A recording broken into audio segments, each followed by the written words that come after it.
بعض لوگوں پر کچھ مایوسی طاری ہو جاتی ہے، ہم اتنے عرصے سے گناہ کرتے چلے آ رہے ہیں، کیسے معافی، کیسے ممکن ہے، کیسے چھٹکارا ملے گا؟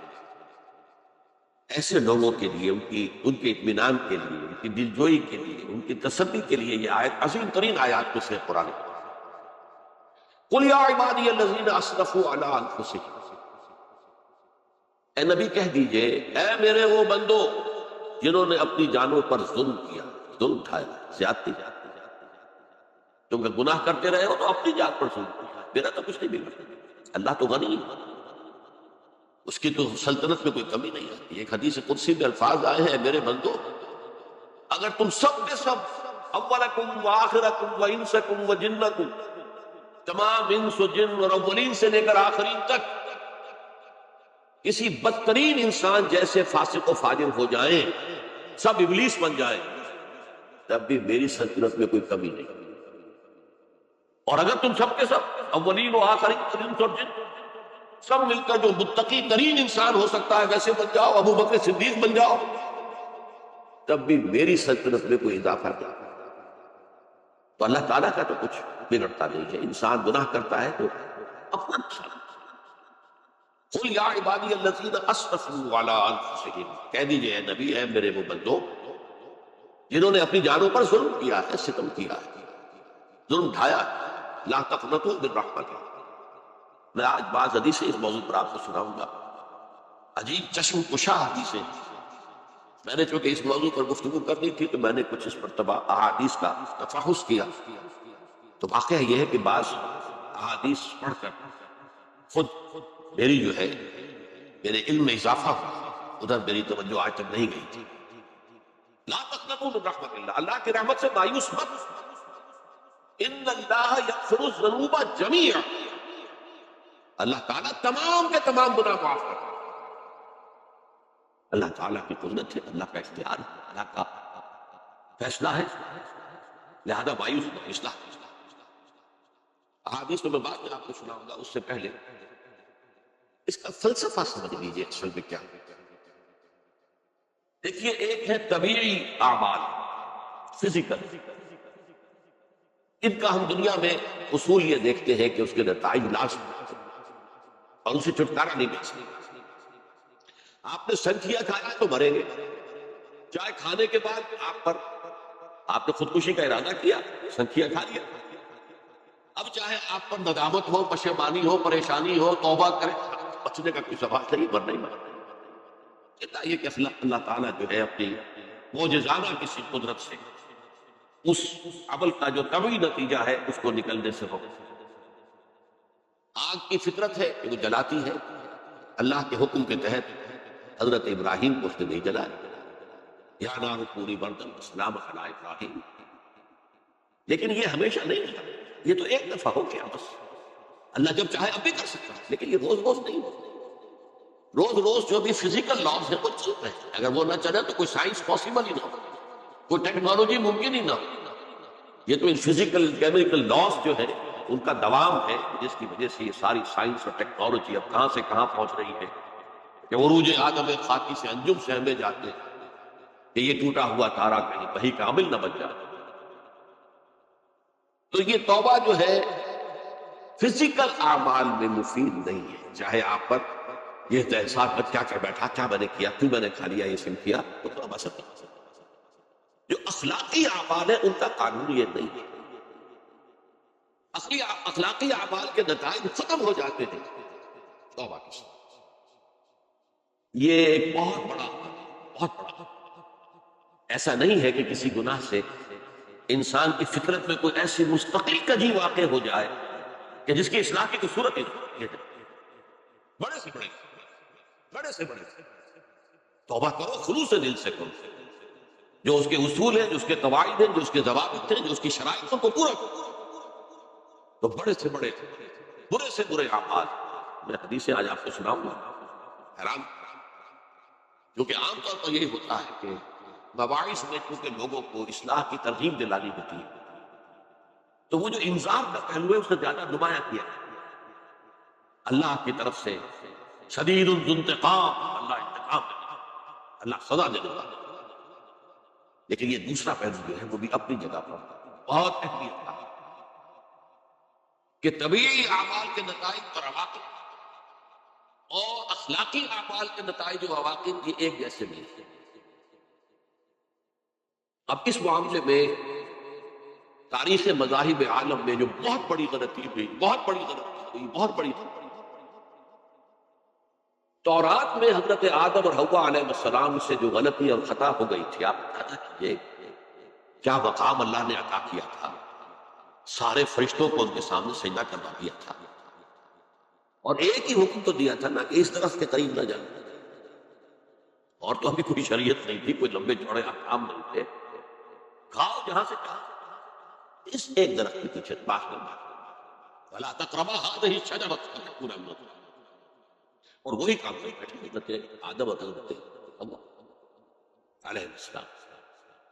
کتنا بڑا، کتنا کتنا، لیکن قرآن نے وضاحت کر دی کہ آدم نے توبہ کی، اللہ نے معاف کر دیا۔ اللہ تعالیٰ سے کلمات سیکھے، ندامت دل میں پیدا ہو گئی حضرت آدم، لیکن الفاظ نہیں تھے، کن الفاظ میں اللہ سے معافی مانگی، اسے خطا ہو گئی، بہت بڑی غلطی ہے، وہ الفاظ بھی اللہ نے سکھا، فَتَلَقَّىٰ آدَمُ مِن رَبِّهِ کلمات،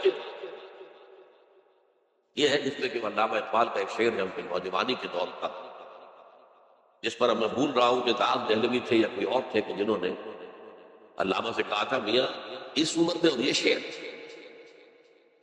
اس بڑی محفل میں بات آئی تھی کہ موتی سمجھ کے شان کریمی نے چن لیے قطرے جو تھے میرے عرق انفعال، انفعال کہتے ہیں عربی میں پشیمانی، شرمندگی، اور عام طور پر جب کسی انسان پر پشیمانی اور شرمندگی طاری ہوتی ہے تو پیشانی جو ہے اس پر ایک پسینہ سالتا ہے، تو قطرے جو تھے میرے عرق انفعال کے موتی سمجھ کے شان کریمی نے چن لیے، اللہ کی نگاہ میں ان کی اتنی قیمت، ان کی اتنی وقت میرے بندے نے پشیمانی اختیار کی ہے، اپنے اس غلط کام کے اوپر اسے رنج اور افسوس ہو رہا ہے، اللہ کی نگاہ میں اس کی یہ عظمت، یہ قدرت۔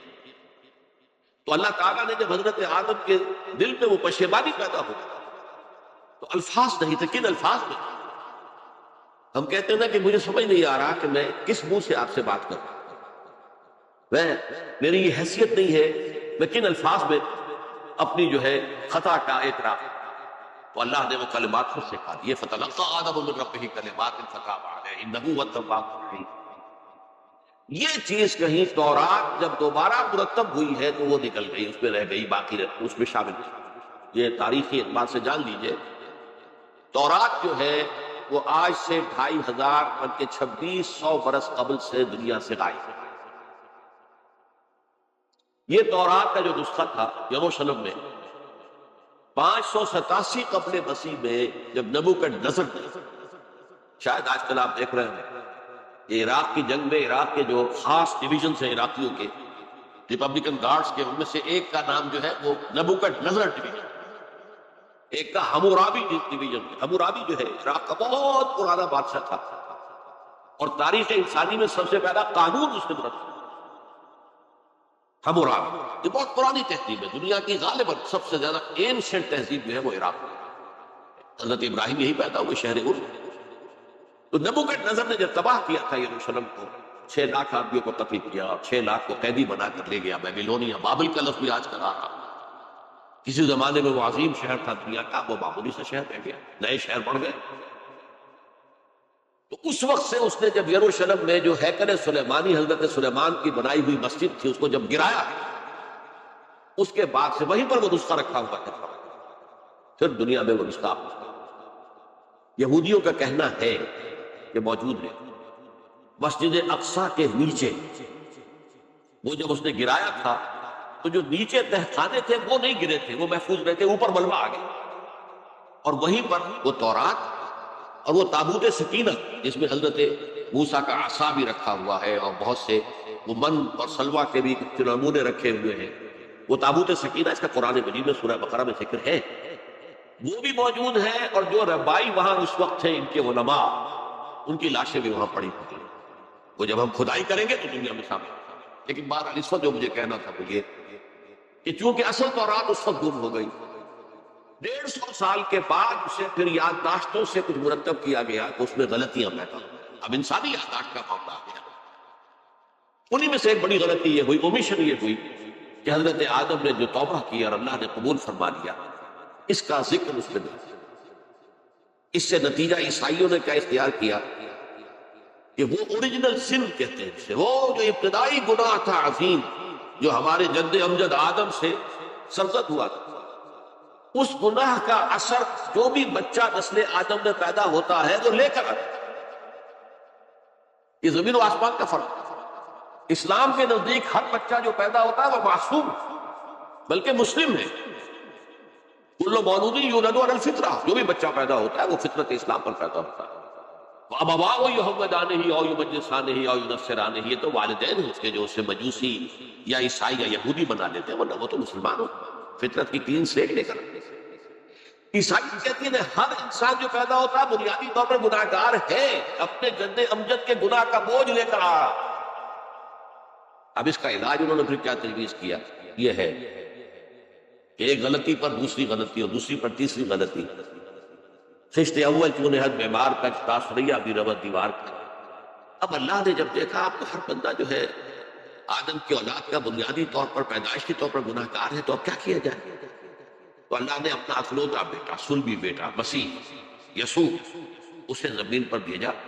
یہ الفاظ میرے ہیں کہ اسے قربانی کا بکرا بنا کر اور ان سب کی طرف سے قبول کر دیا، گناہ گاروں کی طرف سے، کہ ان کے گناہ کا کفارہ ہو جائے گا جو عیسیٰ کو مان. یہ عقیدہ ہے عیسائی. جڑ کیا ہے کہ گناہ ہو گیا تو گناہ کا اثر تو رہے. قرآن یہ کہتا نہیں، اللہ دھو دے. تمہاری سیرت و کردار کے اوپر بھی جو داغ ہیں دھل جائیں گے، اور تمہارے نامہ اعمال میں جو دھبے ہیں وہ بھی دھل جائیں گے. توبہ کرو، توبوا الی اللہ توبۃ نصوحا، کرو وہ توبہ کے جو بالکل خلوص دل کے ساتھ. اب میں ذرا آپ کو کچھ احادیث سنانا چاہتا ہوں. ایک طرح کا یہ تبشیر کا پہلو ہے آج ہماری گفتگو میں کہ جو نمایاں ہوا. یہ بعض احادیث تو چھوٹی چھوٹی ہے، یہ بہت مرتبہ میری گفتگو میں آ چکی ہے، صرف اس وقت حوالہ دے کر گزر جاؤں گا. یہ ترمذی اور ابن ماجہ میں حضرت انس بن مالک رضی اللہ تعالیٰ عنہ سے روایت ہے. حضور نے فرمایا کل بنی آدم خطاؤون وخیر الخطائین التوابون، تمام بنی آدم خطا کار. خطا کار بھی نہیں، بہت خطا کار، بہت خطا کار. لیکن ان خطا کاروں میں بہتر لوگ وہ ہیں کہ جو خوب توبہ کرتے. غلطی ہو گئی توبہ کرو. اور ایک اور حدیث میں آپ کو بتاؤں گا کہ یہ نہیں ہے کہ پھر کبھی وہ غلطی نہ ہو. اس وقت آپ یہ لگا لیں اپنے اوپر یہ کام میں نے نہیں کرنا، اور ایک دفعہ وہ کام چھوڑ دیں تو توبہ ہو گئی. پھر اگر کچھ عرصے کے بعد پھر کہیں آپ جذبات کی رو میں بہ گئے، پھر کہیں کوئی برے اثرات جو ہے وہ پڑے، پھر غلطی ہوئی، بات پھر ہو گیا. تواب اسی لیے کا بار بار بار بار بار بار توبہ. تو کل بنی آدم خطاؤون وخیر الخطائین التوابون. دوسری حدیث یہ بھی ابن ماجہ اور بہقی میں ہے، حضرت عبداللہ بن مسعود رضی اللہ تعالی عنہ، التائب من الذنب کمن لا ذنب له، گناہ سے توبہ کرنے والا ایسے ہے جیسے اس نے کبھی گناہ کیا ہی نہیں. دھل جاتی ہے، تختی دھل گئی. بچے نے تختی لکھی تھی اس کو دھو دیا، ختم. ایک حدیث تو پڑھ کر میں بھی چونکا. یہ اصل میں اسلوب ہے بیان کا، بتانے کے لیے کہ تمہارے دلوں کے اندر مایوسی کا غلبہ رہا. مایوس اصل میں جو ہے مایوسی یہ ابلیسیت ہے، نوٹ کر لیجیے اس کو. مایوسی ابلیسیت کی کا عکس. مبلس کہتے کسے جو مایوس ہو گئے. ابلیس سب سے بڑھ کر مایوس کیا وہ ابلیس. اسے معلوم میرا چھٹکارا تو نہیں ہے، لہذا میں جتنوں کو اپنے ساتھ لے کر جہنم میں جھونک دوں یہی میری کمائی ہے، میں نے تو بچنا نہیں. تو ابلیس کہتی ہے اس کو جو انتہائی مبلس، جو رحمت خدا بندی سے مایوس ہو. اب اس کو دور کرنے کے لیے حدیث سنیے، اور یہ حدیث مسلم شریف کی ہے، صحیحین میں حضرت ابو ہریرہ سے. حضور فرماتے ہیں والذی نفسی بیدہ، قسم ہے اس ذات کی جس کے ہاتھ میں میری جان ہے، لو لم تذنبوا، اگر تم لوگ گناہ نہ کرتے، لذهب اللہ بکم، تو اللہ تعالیٰ تمہیں لے جاتا کہیں اور، وَلَجَاءَ بِقَوْمٍ يُذْنِبُونَ، اور پھر کسی ایسی مخلوق کو پیدا کرتا جو گناہ کرتے، فَيَسْتَغْفِرُوا اللَّهَ، اور پھر وہ اللہ سے استغفار کرتے اور توبہ کرتے، فَيَغْفِرُ لَهُمْ، اور اللہ تعالیٰ انہیں معاف کرتے۔ تو میں نے عرض کیا کہ یہ بات چیزیں ہوتی ہے کہ جن کا واقع سے کوئی تعلق نہیں ہوتا، لیکن ایک زور بیان کے لیے ایک بات کو ایمفیسائز کرتے ہیں، جیسے قرآن مجید میں آتا ہے، اے نبی کہہ دو ان کان للرحمن ولد فانا اول العابدین، اگر اللہ کا کوئی بیٹا ہو تو میں سب سے پہلے اس کو پوجوں، جب میں اللہ کو پوجتا ہوں تو اللہ کا اگر کوئی بیٹا ہوتا تو کیا میں خدا پوچھتا، لیکن نہیں ہے۔ اب یہ نہیں ہے، نفی کے لیے زور دیا کہ اگر اللہ کا کوئی بیٹا ہو، لو کان للرحمن ولد فانا اول العابدین۔ اسی طرح یہ ہے کہ اگر انسان گناہ نہ کرتے اور گناہ کے بعد توبہ کر کے اللہ تعالیٰ کی شان غفاری کا ظہور نہ ہوتا، یہ بھی ایک عجیب فلسفے کی بات ہے، اللہ نے یہ کائنات کیوں پیدا کی؟ قرآن مجید میں اس کو براہ راست ایڈریس نہیں کیا گیا میرے علم کی حد تک، ہو سکتا ہے کہیں بہت خفی انداز میں ہو اور ابھی تک میری نگاہ سے بھی جو ہے وہ چھپا رہ گیا ہو سکتا ہے۔ قرآن مجید کے غامض نکات ایسے ہو سکتے ہیں۔ کوئی شخص، میں تو کہتا ہوں کہ اگر کوئی شخص کہتا ہے، میرے بارے میں ایک عالم دین نے کہہ دیا تھا کہ اسے قرآن پر بڑا عبور حاصل ہے، تو میں نے انہیں پیغام پہنچایا، جن صاحب نے مجھے ان کا یہ جملہ سنایا تھا کہ آپ نے قرآن کی توہین کی ہے، قرآن پر عبور کسی انسان کی، عبور کا مفہوم کیا؟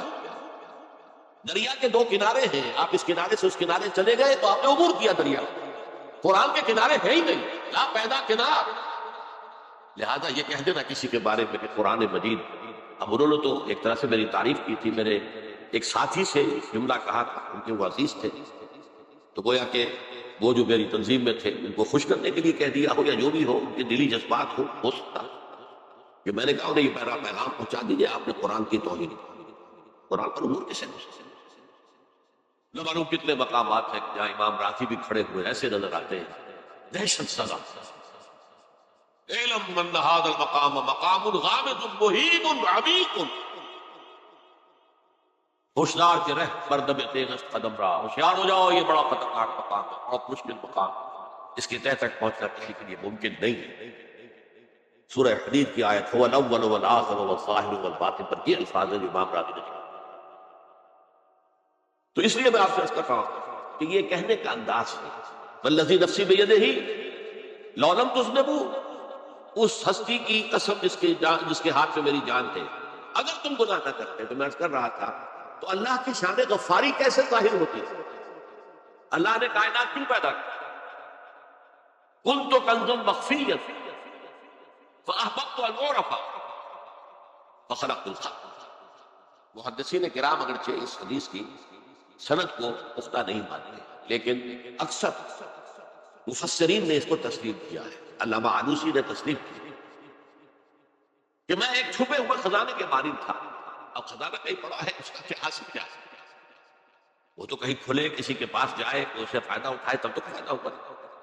تو کن تو کنزا مخفیت، میرے اندر طاقت تھی، قوت تھی، خلاقی تھی، میری شان ساری میرے اندر ہی اندر تھی۔ کن تو کنزا مخفیت فاحببت ان اعرف، تو میں نے یہ چاہا کہ مجھے پہچانا جائے، فخلقت الخلق، تو میں نے خلق کی تخلیق کی، اب مجھے پہچانو اس کائنات کے، یہ میری تخلیق ہے، آؤ دیکھو۔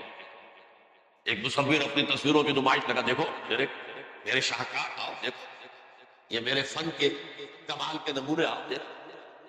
تو یہ ہے سب، دیکھو زمین آسمان، ان فی خلق السماوات والارض واختلاف اللیل والنہار والفلک التی تجری فی البحر بما ینفع الناس وما انزل اللہ من السماء من ماء فاحیا به الارض من بعد موتها، یہ ساری آیات ہیں بہت، اور اسی لیے ایک انسان کو پیدا کیا جس میں یہ فیکلٹی آف اپریسیشن، اللہ کے حسن و جمال و کمال کو پہچاننے کی صلاحیت، ورنہ ظاہر بات ہے کہ یہ جمادات کیا پہچانے گے، پہاڑ کیا پہچانے گے، اللہ کو پہچاننے کی صلاحیت انسان ہے۔ تو یہ چونکہ ایک فلسفہ ہے باقاعدہ کہ اللہ نے تعالیٰ نے، اسی سے میں کہہ رہا ہوں اگر گناہ نہ ہوتا اور پھر توبہ نہ ہوتی اور میں اس کو معاف نہ کرتا تو میری شان غفاری کا ظہور کیسے ہوتا؟ میری شان ہے غفار بھی ہوں، ستار بھی ہوں، اس کا ظہور کیسے ہوتا؟ تو والذی نفسی بیدہ لو لم تذنبوا لذهب اللہ بکم ولجاء بقوم یذنبون فیستغفروا اللہ فیغفر لهم۔ اگر تم لوگ گناہ نہ کرتے تو اللہ تمہیں ختم کر کے کوئی اور ایسی مخلوق پیدا کرتا کہ جو گناہ کرے اور پھر وہ توبہ کرے اور اللہ اسے معاف کرے۔ اسی سے ملتی جلتی ایک حدیث ہے، یہ امام احمد اور امام بہقی لائے ہیں، اس کے راوی حضرت علی ہے رضی اللہ عنہ۔ ان اللہ یحب العبد المؤمن المفتن التواب، اللہ تعالیٰ کو بہت محبت ہے، یحب۔ اب دیکھیے ایک طرف وہ آیات ذہن میں لائیے، اللہ تعالیٰ کن سے محبت کرتا؟ واللہ یحب المحسنین، یا وہ لوگ ان اللہ یحب الذین یقاتلون فی سبیلہ صفا کانہم بنیان مرصوص، اللہ محبت کرتا ہے ان بندوں سے جو اس کی راہ میں جنگ کرتے ہیں صفے باندھ کر، گویا سیسا پلائی ہوئی دیوار ہے۔ یہ ہے مثبت کا، نیک کا، محسنین، اللہ کی راہ میں قتال کرنے والے۔ یا اس کے برعکس کہا جاتا ہے ان اللہ یحب، اللہ تعالیٰ محبت کرتا ہے اپنے اس بندے سے العبد المؤمن، جو مومن ہو۔ اس کی ایک اور بڑی پیاری حدیث آئے گی، المفتن التواب، جو بہت فطروں میں مبتلا ہو جاتا ہو اور پھر بہت توبہ کرتا ہو، مفتن التواب، لیکن ثابت رہتا رجوع کرتا، پھر اللہ کے حضور میں حاضر ہوتا، پھر معافی مانگتا۔ اللہ تعالیٰ کا اپنا ایسا بندہ بہت پسند۔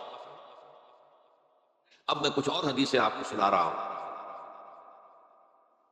توبہ کا دروازہ دو اعتبارات سے کہا گیا ہے کہ ایک وقت آنے پر بند۔ ایک حدیث کے تو الفاظ میں نوٹ کر کے نہیں لایا ہوں کہ اللہ تعالیٰ نے توبہ کا ایک دروازہ اتنا چوڑا کھلا رکھا ہوا ہے کہ جس کو عبور کرنا جو ہے وہ سال ہر سال میں ممکن ہو، اور یہ بند نہیں ہوتا جب تک کہ سورج مغرب سے طلوع نہ ہو۔ یہ قیامت کی جو آخری، قریب قیامت کی جو آخری نشانیاں ہیں، وہی حدیث میں آپ کو سنا رہا ہوں عن ابی ہریرہ رضی اللہ تعالی عنہ، اور یہ مسلم شریف کی روایت ہے، من تاب قبل ان تطلع الشمس من مغربها تاب اللہ علیہ، سورج کے مغرب سے طلوع ہونے سے قبل تک جو لوگ توبہ کریں گے اللہ تعالیٰ ان کی توبہ قبول کر لیں گے۔ البتہ جب وہ قیامت کی وہ نشانی ظاہر ہو جائے کہ سورج مغرب سے طلوع ہو رہا ہے، اب دروازہ توبہ کا، اب اس کے بعد اگر توبہ کو کرتا ہے تو اللہ تعالیٰ اس کی توبہ کو قبول نہیں کرتا۔ یہ تو اجتماعی سطح پر ہوئی، انفرادی سطح پر۔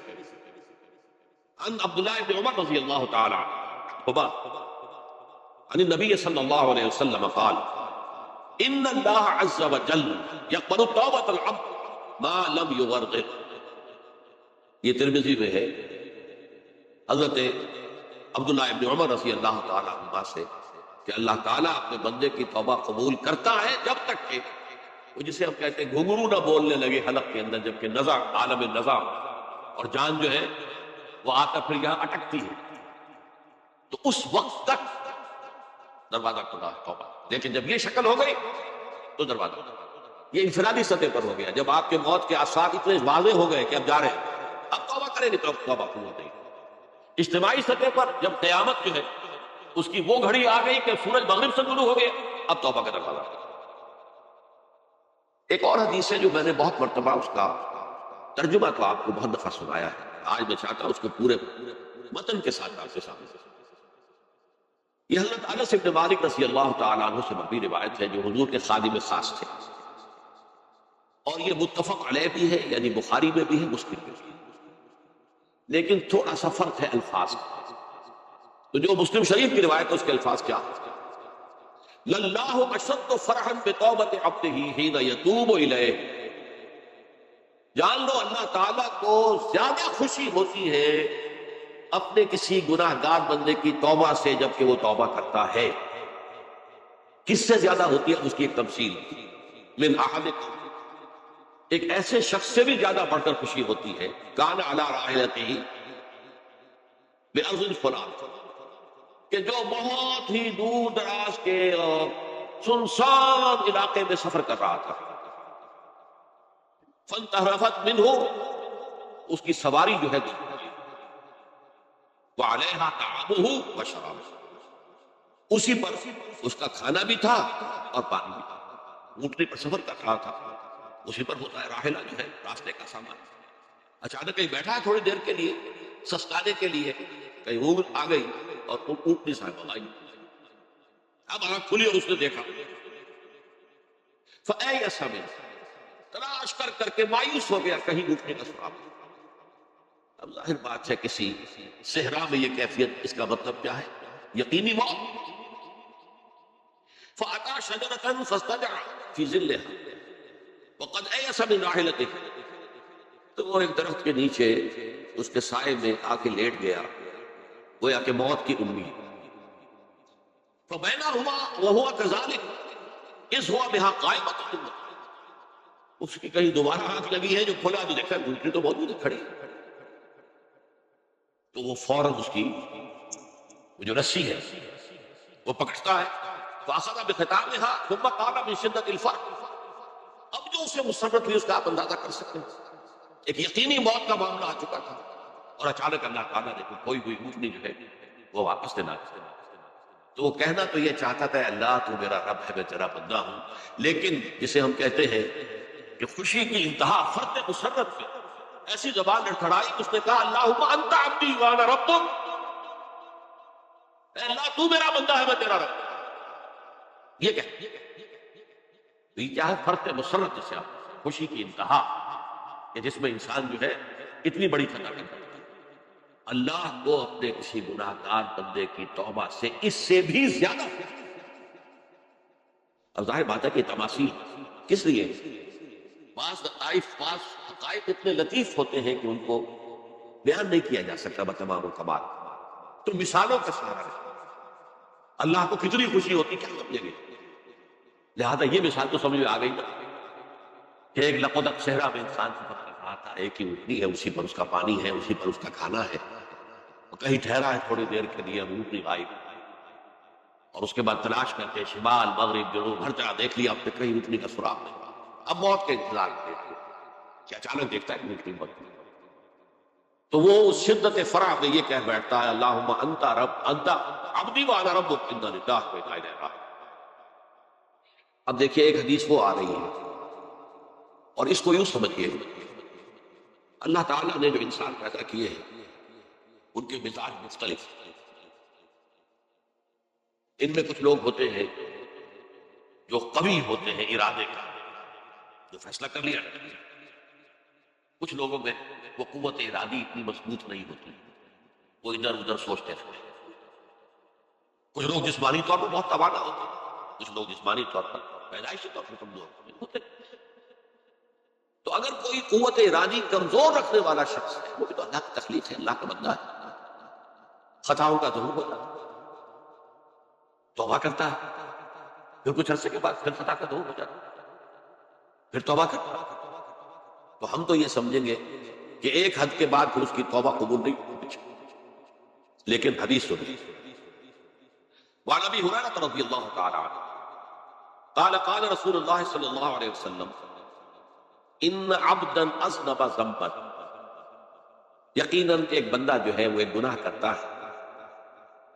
فقال، پھر وہ کہتا ہے رب، اے میرے پروردگار، اذنبت فاغفر، مجھ سے گناہ ہو گیا ہے مجھے معاف کر. فقال ربہ، تو پروردگار یہ کہتا ہے اعلم عبدی ان لہ ربا یغفر الذنب ویأخذ بہ، میرا یہ بندہ یہ جانتا ہے اس کا ایک رب ہے جو گناہ معاف بھی کر سکتا ہے اور سزا دے بھی سکتا ہے. کیا مانی؟ گناہ اس نے کیا ہے لیکن جانتا ہے اللہ تو وہ معاف بھی فرما سکتا ہے، تبھی تو وہ اللہ سے معافی کی درخواست کرتا ہے. اس کے اس جاننے کی بنیاد پر، اس کے اس علم کی بنیاد پر، اس کے اس ایمان کی بنیاد پر فرمایا غفرت لعبدی، میں نے اپنے بندے کو معاف کر. ثم مکث ما شاء اللہ، پھر وقت گزرا جتنا کہ اللہ نے چاہا. ثم اذنب ذنبا، پھر اس سے گناہ ہو گیا. فقال رب اذنبت ذنبا فاغفر، پھر کہتا ہے پروردگار مجھ سے گناہ ہو گیا، مجھے معاف فرما دے۔ فقال ربہ، اللہ فرماتا ہے علم عبدی ان لہ ربا یغفر الذنب ویأخذ بہ، میرا بندہ ہے نا جو جانتا ہے کہ اس کا ایک رب ہے، ایمان باللہ اس کے اندر ہے، تبھی تو پکار رہا ہے، اور یہ بھی جانتا ہے کہ وہ گناہ معاف بھی کر سکتا ہے اور چاہے تو پکڑ بھی سکتا ہے، سزا بھی دے سکتا ہے۔ تو فرمایا، اللہ تعالیٰ فرماتے ہیں میں نے فرمایا، میں نے معاف کیا۔ ثم مکث ما شاء اللہ، پھر ایک عرصہ گزرا اس کے بعد، ثم اذنب ذنبا، پھر اس نے گناہ کیا۔ قال رب اذنبت ذنبا آخر، اس نے کہا پروردگار میں نے تو پھر ایک اور گناہ کر دیا، فاغفر لی، مجھے بخش دے۔ فقال اعلم عبدی ان له ربا یغفر الذنب ویأخذ بہ، میرا بندہ جانتا ہے نا کہ اس کا ایک رب ہے جسے وہ پکار رہا ہے، اور وہ جانتا ہے کہ اسے اختیار حاصل ہے کہ چاہے تو بخش دے اور چاہے تو پکڑ دے۔ اس کے اس علم، اس ایمان کی بنیاد پر میں نے اسے معاف کیا۔ ایک اور حدیث، میں نے چونکہ اس گفتگو کے لیے ان احادیث کا تفحص کیا ہے، یہ تو بہت سے حدیثیں، میں نے ان میں سے کچھ چنی۔ ہمارے پاس واعظ ناصح، وہ بھی کسی شخص کو روکتے رہے، برائیوں سے روکتے رہے، نہیں رکتا، تو کہیں غصے میں آ کے اللہ تجھے کبھی معاف نہیں کرے گا۔ یہ کتنا بڑا جرم ہے، اس کا اندازہ کیجئے اس حدیث سے۔ تو میرے بندے کو میری رحمت سے مایوس کر رہے ہیں، کتنا بڑا جرم ہے، اس کا اندازہ کیجئے۔ یہ مسلم شریف کی روایت ہے، عن جندب، حضرت جندب رضی اللہ تعالی عنہ سے، ان رسول اللہ صلی اللہ علیہ وسلم حدث، کہ اللہ کے رسول صلی اللہ علیہ وسلم نے ایک واقعہ بیان کیا، ان رجلا قال، کہ ایک شخص نے یہ کہا، واللہ لا یغفر اللہ لفلان، کہ خدا کی قسم اللہ تعالیٰ فلاں شخص کو کبھی معاف نہیں کرے۔ وَأَنَّ اللَّهَ تَعَالَى قَالَ، اس پر اللہ تعالیٰ نے یہ فرمایا، مَنْ ذَا الَّذِي يَتَعَلَّىٰ عَلَيَّ، یہ کون ہے جو میرے اوپر حکومت کرنے والا ہے، جو میری طرف سے حکم لگا رہا کہ میں کبھی معاف نہیں کروں گا۔ مَنْ ذَا الَّذِي، کون ہے وہ شخص، الَّذِي يَتَعَلَّىٰ عَلَىٰ عَلِيَّ، اَنِّي لَا أَغْفِرُ لِفُلَانٍ، کہ میں فلاں شخص کو کبھی معاف نہیں کروں گا، قد غفرت لفلان، اس کو تو میں نے معاف کر دیا، احبطت عملا، اس شخص کے تمام اعمال میں نے ضائع کر دیے کہ تم نے میرے بندے کو مایوس کیا۔ یہ ہے جرم کی دعوت۔ تو توبہ کی دعوت دیتے رہو، توبہ کے لیے لوگوں کو آمادہ کرتے رہو، توبہ جو ہے اس کے لیے ترغیب دیتی ہو، اللہ تعالیٰ معاف فرمانے والا۔ اب آخری حدیث سنا رہا ہوں، یہ تو بہت ہی عجیب حدیث ہے اور متفق علیہ، بخاری مسلم تو حضرت ابو سعید الخدری رضی اللہ تعالی عنہ لکھے اس کے رات، حضور نے فرمایا، کانا فی من کانا قبلکم رجل قتل 99 نفسا، تم سے پہلے جو امت تھی بنی اسرائیل، ان کا ذکر ہے، اس میں ایک آدمی ایسا تھا جس نے 99 قتل کیے۔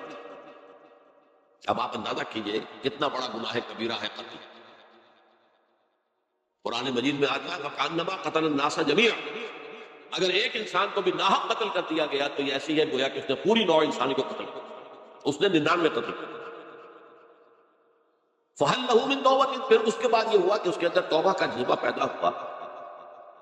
فَسَأَلَ عَنْ أَعْلَمِ أَهْلِ الْأَرْضِ، تو اس نے پھر سوال کیا، لوگوں سے پوچھا کہ زمین میں رہنے والوں میں کون سب سے بڑا عالم ہے۔ فَدُلَّ عَلَىٰ رَاهِبٍ، تو اسے بتایا گیا فلاں راہب فلاں جگہ پر ہے، وہ بہت نیک ہے، بڑا عالم۔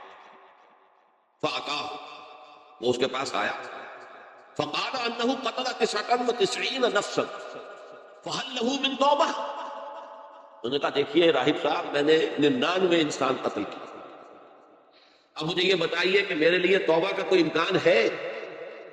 فَقَالَ لَا، انہوں نے کہا نہیں۔ فَقَتَلَهُ، اس نے اس کو بھی قتل کر دیا۔ فَكَمَّلَ بِهِ 100، اپنی سینچری مکمل کر لی، مطلب 99 کے بعد ایک ہی کسر تھی، اس کو بھی قتل کیا، 100 پورے کر دیے۔ ثُمَّ سَأَلَ عَنْ عَالِمِ أَهْلِ الْأَرْضِ، پھر اس نے پوچھا کوئی اور، کوئی بڑے عالم انسان ہو۔ فَدُلَّ عَلَىٰ رَجُلٍ عَالِمٍ، پھر اس کی رہنمائی کی گئی ایک بڑے عالم شخص کی طرف۔ فَقَالَ إِنَّهُ قَتَلَ 100 نَفْسٍ، تو اس نے وہاں جا کر کہا کہ میں 100 انسان ہلاک کر چکا، قتل کر چکا۔ فَهَلْ لَهُ مِن تَوْبَةٍ، میرے لیے توبہ کا کوئی امکان ہے؟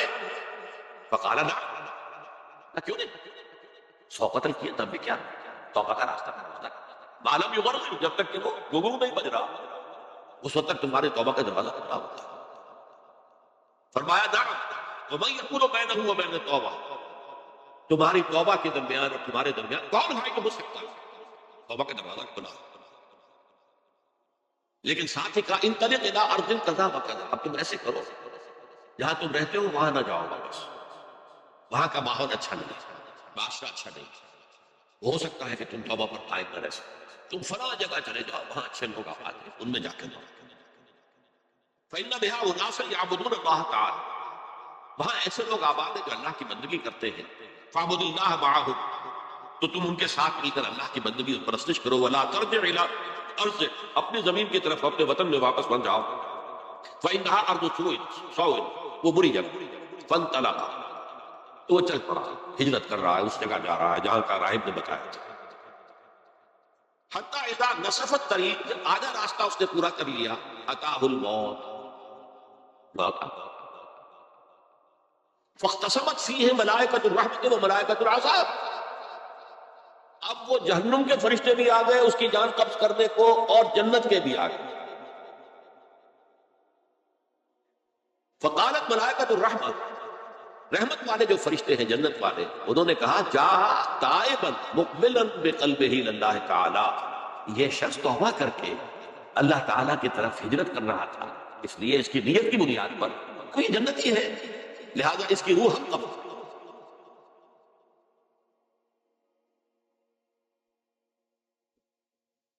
وقالت الملائکۃ العذاب، اور وہ جو عذاب والے فرشتے ہیں وہ کہیں گے انہ لم یعمل خیرا قط، تو نے توبہ کے بعد کوئی نیک عمل تو کیا ہی نہیں، تو کس بنیاد پر اس کو تم جنت میں لے جاؤ گے، اس کو تو دوزخ میں جانا چاہیے۔ فاتاہ ملک فی صورت الآدمی، تو ان کے پاس اللہ نے ایک اور فرشتے کو بھیج دیا آدمی انسانی شکل کے اندر، فجعلوہ بینہم، ان فرشتوں نے کہا بھائی ہمارا فیصلہ کرا دو، اس کی روح ہم لینا چاہتے ہیں یا ہم لینا چاہتے ہیں، انہیں حکم بنا، فقال قیسوا ما بین الارضین فإلی ایتہما کان اقرب، کہ تم فاصلہ ناپ لو جہاں سے وہ چلا ہے اور جہاں جا رہا تھا اور یہاں اس کی موت ہو رہی ہے، تو کون سا فاصلہ ہوا؟ جب ناپا گیا، بلکہ ایک حدیث میں آتا ہے کہ اس پر اللہ نے زمین کو جو ہے حکم دے دیا، ایک طرف والی زمین تو سکڑ جا، دوسری والی جو ہے تو پھیل جا، تاکہ وہ جو جا رہا تھا وہ زیادہ قریب ہو جائے بنسبت اس کے کہ جہاں سے چلا تھا۔ تو اس فیصلے پر پھر جو فرشتے تھے جو کہ رحمت کے فرشتے تھے وہ اس بندے کو لے گئے جنت۔ یہ ہے توبہ کی عظمت اور اس کی تاثیر۔ اب آئیے اجتماعی توبہ کا طریقہ کار جو میں نے بہرحال بیان کیا، پہلے افراد توبہ کریں، صحیح توبہ۔ صحیح توبہ کیا ہے؟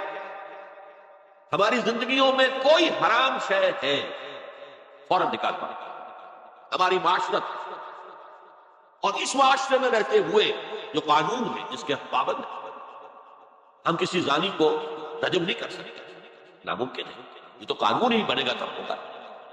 ہم کسی چور کا ہاتھ نہیں کاٹ سکتے، تو قانون بنے گا تو ہوگا۔ تو ہم جن چیزوں پر عمل نہیں کر سکتے قانوناً، ان کے علاوہ باقی پوری شریعت جس پر عمل کیا جا سکتا اس پر عمل پیرا۔ سود میں بند نہیں کر سکتا، بینکوں کو میں آگ نہیں لگا سکتا، اور بینکوں کو آگ لگا دیں گے تبھی سود تو ختم نہیں ہوگا، لیکن یہ تو کر سکتا ہوں کہ براہ راست سود میں منوس نہ ہوں، سود پر قرضہ لے کر اپنا کاروبار نہ چمکاؤں، نہ بڑھاؤں، سود پر قرضہ لے کر اپنے مکان نہ اونچا کروں، یہ نہ کر سکتا۔ تو کم سے کم جو ڈائریکٹ کسی نے قانون نہیں بنایا، لازم ہے آپ پر کہ آپ سودی قرضہ لیں اور اپنی بلڈنگ عالی شان بنائیں، کسی نے نہیں کیا۔ یہ اگر کر رہے ہیں تو آپ مجرم ہیں۔ آپ کے معاشرے میں کوئی قانون نہیں بنا کہ پردہ ختم، برقع حرام، مثل یہ ترکی میں تو کر دیا گیا برقع حرام، وہاں تو سر کو اوپر جو ہے ڈھانپنا جو ہے، اسکارف لینا بھی ممنوع ہے، یہاں تو نہیں ہے۔ پھر یہاں جنہوں نے چھوڑا ہے مجرم خود ہے۔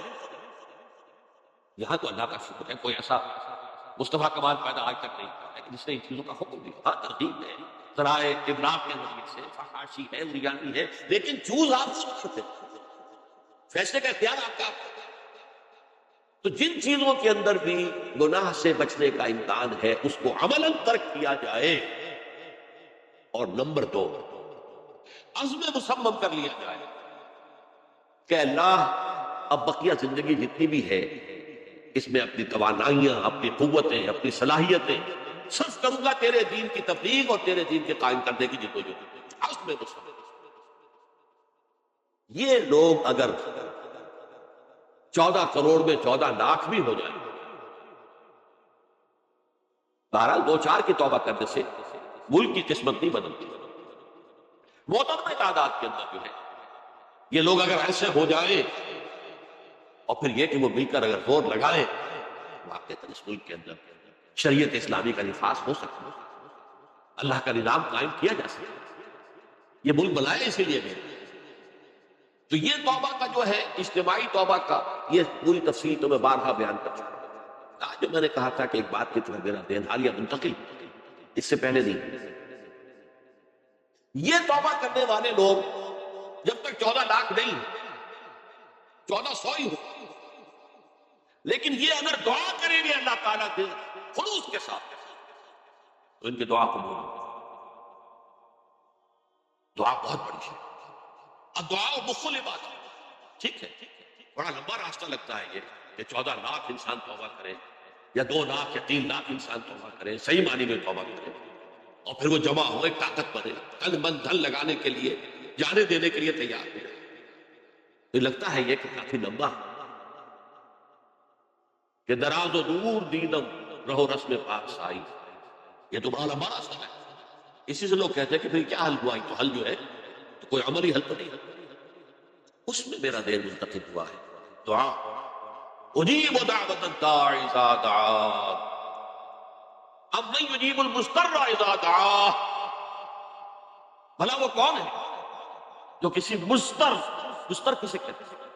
ایک شخص نہایت پریشان حال ہو گیا، نہایت پریشان حال، اور میں اللہ کو پکارے، پروردگار تو میری دستگیری فرما۔ اللہ کسی اور طرف مجھے کوئی توقع نہیں، کوئی نہیں رہا جس سے مجھے کوئی امید۔ یہ مضطر اضطرار کی حالت میں جو بالکل بے چین ہو کر اللہ کو پکارتا ہے تو اللہ اس کی دعا قبول کرتا ہے۔ اور دعا کی حد یہاں تک بھی آتے ہیں الفاظ کہ لا یرد البلاء قضاء الا بالدعاء۔ تقدیر الہی کو بھی اس لیے 2 حصوں میں تقسیم کیا گیا، تقدیر مبرم، ایک تو اللہ کا وہ فیصلہ ہے جو ٹل نہیں سکتا کسی صورت میں، ایک تقدیر معلق ہوتی ہے تو صحیح اللہ کا فیصلہ لیکن اس میں تبدیلی ہو سکتی ہے۔ یہ جو تقدیر معلق ہوتی ہے اس میں دعا انتہائی مؤثر شے ہے۔ لا يرد البلاء الا لا يرد القضاء الا بالدعاء، قضا جو ہے وہ نہیں بدل سکتی سوائے دعا۔ اس دعا کی تو کم سے کم ہم منادی کریں، لیکن پہلے شک ہوئی ہے، ورنہ وہ دعا نہیں ہے، ورنہ وہ توبہ نہیں ہے۔ توبہ صحیح ہو، حرام سے اپنے وجود کو، اپنے گھر کو پاک کریں، اس کے بغیر کچھ نہیں۔ اس کے بغیر تو جیسے کہ کہا گیا سورہ مائدہ میں، قل یا اہل الکتاب لستم علی شیء حتی تقیموا التوراۃ والانجیل، اے نبی سے کہہ دیجئے اے اہل کتاب تمہاری کوئی حیثیت اللہ کی نگاہوں میں نہیں، تمہاری کوئی دعا اللہ کے ہاں قابل پذیرائی نہیں ہے جب تک کہ تم تورات اور انجیل کو قائم کرو۔ لہذا دعائیں تو نہ مانو، 30 لاکھ آدمی جو ہے حج کے موقع پر کیسی کیسی دعائیں مانگتے ہیں، کہاں جا رہی ہیں دعائیں، کہاں ہے ان کی قبولیت کی آس؟ توبہ صحیح ہو، اور توبہ کے بارے میں آج میں نے امکانی حد تک آپ کے سامنے آج ترغیب و تشویق کا پہلو رکھا۔ مایوسی اس کو کہا بھی جاتا ہے، مایوسی کفر، اور میں نے آپ سے کہا لا تقنطوا من رحمت اللہ ان اللہ یغفر الذنوب جميعا، 99 قتل کیے ہو، 100 قتل کیے ہو، تب بھی توبہ کرو گے تو اللہ توبہ قبول فرمائے گا۔ اور کس شان کے ساتھ قبول فرمایا تھا اس حدیث کے اندر آیا، متفق علیہ حدیث، صحیح بخاری اور صحیح مسلم کے اندر۔ تو اگر ہم اس توبہ کی منادی کریں نمبر 1، اور جو لوگ توبہ کریں صحیح معنی میں، ایک طرف تو وہ جدوجہد شروع کر دیں اللہ کے دین کے قائم کرنے کی جدوجہد، اس میں پیچھے نہ رہے، لیکن اس اثناء میں جو دعائیں وہ کریں گے اللہ تو نے یہ ملک ہمیں عطا کیا تھا، ہم نے اپنے دور بازو سے اسے نہیں حاصل کیا، یہ سلطنت خدا داد پاکستان، اور اے اللہ ہے خاص ہے، خاصان رسول وقت دعا ہے، امت میں تیری آنکھ یا جب وقت پڑا میں اپنے احساسات جو ہیں آپ کے سامنے الفاظ میں بیان نہیں کر سکتا۔ یہ جب یروشلم کی تباہی ہوئی تھی جس کا میں نے ذکر کیا، 6 لاکھ انسان قتل ہوئے تھے اور 6 لاکھ کو نبوکدنضر جو تھا وہ ہانک کر بھیڑوں بکریوں کی طرح بیبیلونیا لے گیا تھا۔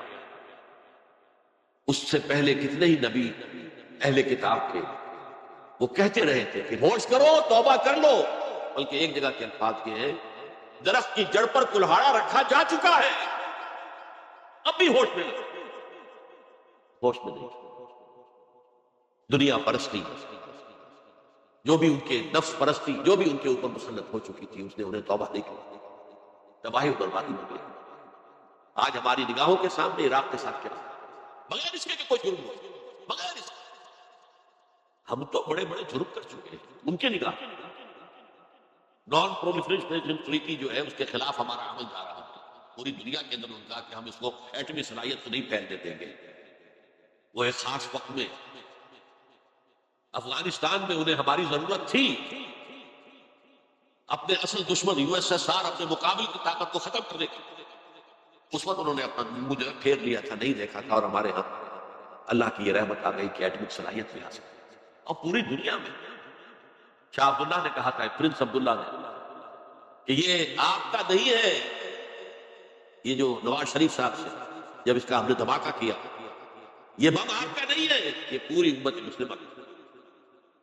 کیسے یہ برداشت کر سکتے ہیں یہودی اور یہودیوں کے اعلی کار عیسائی، خاص طور پر Protestants, west white Anglo Saxon Protestants? تو سمجھ لیجئے کہ پاکستان کی جڑوں پر بھی تیشہ رکھا ہے۔ یہ میرے احساسات کی اس سے کم میں تعبیر ہو نہیں سکتی، لیکن اب بھی امکان، اب بھی امکان، اب بھی امکان۔ توبہ کرو، توبہ کراؤ، مل جل کر طاقت بنو، کوشش کرو کہ یہاں اسلام کا نظام آ جائے، اور اس اسنا میں بھی دعا کرو اللہ سے کہ اللہ ہمیں مہلت عطا فرما دے، ہمیں کچھ اور مہلت عطا فرما دے، اللہ ہمیں کچھ اور مہلت عطا فرما دے۔ بارک اللہ لی ولکم۔ السلام علیکم۔ اس چینل کو اسرار احمد آرکائیو سبسکرائب کریں، اپنے دوستوں کے ساتھ شیئر کریں، اور ایسے ہی مزید ویڈیو دیکھنے کے لیے چینل کے ساتھ جڑے رہیں۔ جزاک اللہ۔